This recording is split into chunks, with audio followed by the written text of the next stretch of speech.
አላህ አንዳንዴ ዱዓ ልታደርጉ ቁጭ ብላችሁ እጃችሁን ካነሳችሁ በኋላ ቃላት ጠፍቶባችሁ አያውቅም?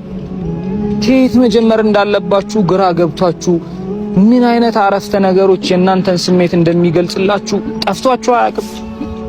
ቁርአን ላይ አላህ ካስቀመጣቸው በጣም ከሚገርመኝ የቁርአን ሐረጎች መካከል አላህ እንዲህ ይላል፣ ቀድ ነራ ተቀሉበ ወጅሂከ ፊሰማእ።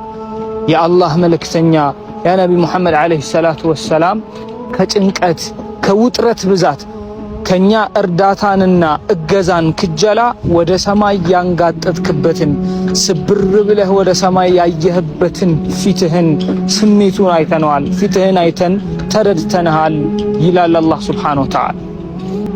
ያ ሰላም